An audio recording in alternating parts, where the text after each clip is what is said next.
تو اس لفظ کو ترویج جس کا معنی ہے رائج کرنا، عام کرنا. شیوا یہ فارسی زبان کا لفظ ہے جناب. شیوا، شیوا کا معنی ہے طریقہ.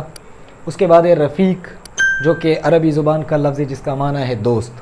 عناد یہ جناب من اس کا معنی ہے دشمنی جو کہ فارسی زبان کا لفظ ہے.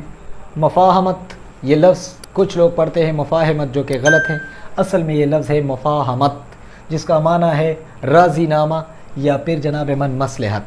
یہ اس کا معنی ہے جب آپ کسی چیز میں صلح ڈھونڈتے ہیں، راضی نامہ اختیار کرتے ہیں، وہ کہتے ہیں نا کہ فلاں شخص جو ہے وہ مفاہمت پسند ہے، یعنی وہ صلح کو پسند کرتا ہے، وہ راضی ہوتا ہے کسی بھی بڑے معاملے میں، وہ شر اور فساد اور انتشار کا حصہ نہیں بنتے.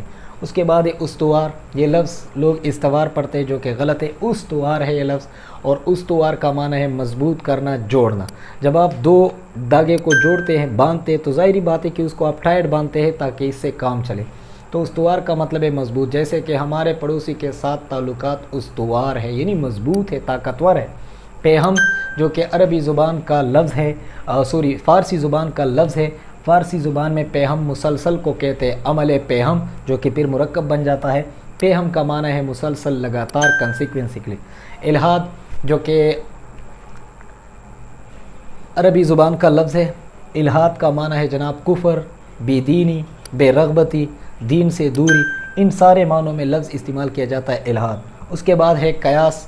یہ لفظ لوگ قیاس پڑھتے ہیں جو کہ غلط العام ہے. اس کا صحیح تلفظ ہے قیاس. قرین قیاس آپ لوگ ایک مرکب پڑھتے ہیں قرین قیاس. تو قیاس کا معنی ہے خیال، رائے دینا. علمی لحاظ سے جب کوئی مسئلہ جس کا حل قرآن و حدیث اور فقہی کتابوں سے ثابت نہ ہو جائے تو علماء اور مفتی حضرات بیٹھ کر اس پہ اپنی رائے کا اظہار کرتے ہیں کہ ہم نے اس مسئلے کا حل کیسے ڈھونڈنا ہے. اس چیز کو جناب من قیاس کہتے ہیں، رائے کہتے ہیں. تو یہ وہ مشکل الفاظ تھے جن کے معنی ہم کو سمجھنے تھے، ہم نے سمجھ لیے.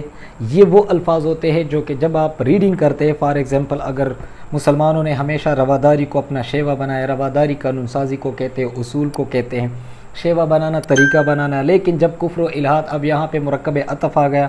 کفر اور الحاد مرکب عطف میں جو حرف عطف استعمال ہوا ہوتا ہے، واو اور اس طرح اور بہت سارے حروف ہیں، تو اس کا مقصد یہ ہوتا ہے کہ اگلا اور پچھلا لفظ یا تو معنی ایک ہی دیں گے یا پھر سپریٹ معنی دیں گے، یعنی اپوزٹ معنی. تو کفر اور بے دینی جب غلبہ حاصل کرتا ہے تو مسلمان اس کے مقابلے کے لیے ڈٹ کر کھڑا ہو جاتا ہے.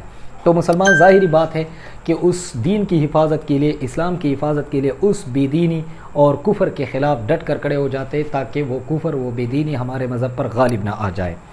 بادشاہ اکبر کی بے جاہ رواداری اور ملک کی سیاست میں ہندوؤں کے عمل دخل کی وجہ سے ملک میں کافرانہ طور طریقے اس قدر رائج ہو گئے، یعنی رواج پا گئے کہ مسلمانوں کی آزادی، خود ان کی دینی معاملات بھی ختم ہو گئی. یہ لفظ معاملہ، معاملہ کی جمع ہے معاملات، جو کارروائی ہوتی ہے، جو لین دین ہوتا ہے، اس چیز کو معاملہ کہتے ہیں. یہ لفظ معاملہ نہیں ہے، کچھ لوگ اسے معاملہ پڑھتے ہیں جبکہ یہ لفظ ہے معاملہ. تو یہ وہ الفاظ ہوتے ہیں جن کے تلفظ، جن کی ادائیگی آپ نے درست کرنی ہے، تبھی آپ اردو زبان کو اچھے طریقے سے سمجھیں گے. کیونکہ جب ہم حاصلات تعلم لکھتے ہیں کہ بھئی اس سبق کو پڑھنے کے بعد طلباء اس قابل ہو جائیں گے، اس میں سے ہم مشکل الفاظ کے معنی نکالتے ہیں، سبق کا جو خلاصہ ہے وہ بھی بیان کرتے ہیں. پھر ہم جو ہے نا گرامر کا جو حصہ ہوتا ہے، فار ایگزامپل امدادی افعال کیا ہوتے ہیں، اس کو ہم سمجھتے ہیں. تو یہ وہ چیزیں ہوتی ہے جناب جو آپ کو اس قابل بناتی ہے کہ جب آپ سیکنڈ ایئر کلوز کرتے ہیں، فرسٹ ایئر کلوز کرتے ہیں، سیکنڈ ایئر کلوز کرتے ہیں، تو آپ کم از کم اس قابل ہو کہ آپ خود سے جو ہے نا زباندانی کریں، آپ اردو زبان میں بول چال کو بہترین بنائیں، آپ کی ووکیبلری زبردست ہو اور آپ کا گرامر جو ہے وہ اردو کا مضبوط ہونا چاہیے. تو آپ میرے چینل کے ساتھ جڑے رہیے گا. نظریہ پاکستان کے حوالے سے اب مشقی حصے میں جو گرامر ہے وہ ہم پڑھیں گے انشاءاللہ کہ امدادی افعال کیا ہوتے ہیں اور امدادی افعال کی جملے کس طرح بنائے جاتے ہیں، یا اس سبق میں سے جو امدادی افعال کے جملے ہیں اس کی نشاندہی ہم کیسے کریں گے. انشاءاللہ نیکسٹ کلاس ہوگی.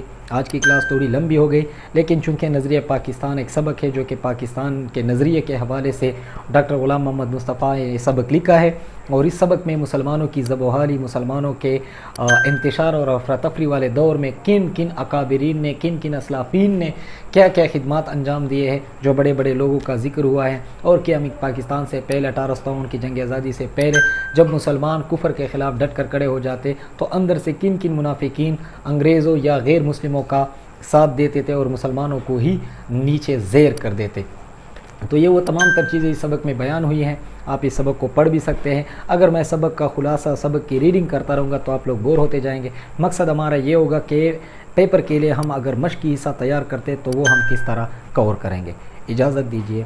اللہ نگہبان.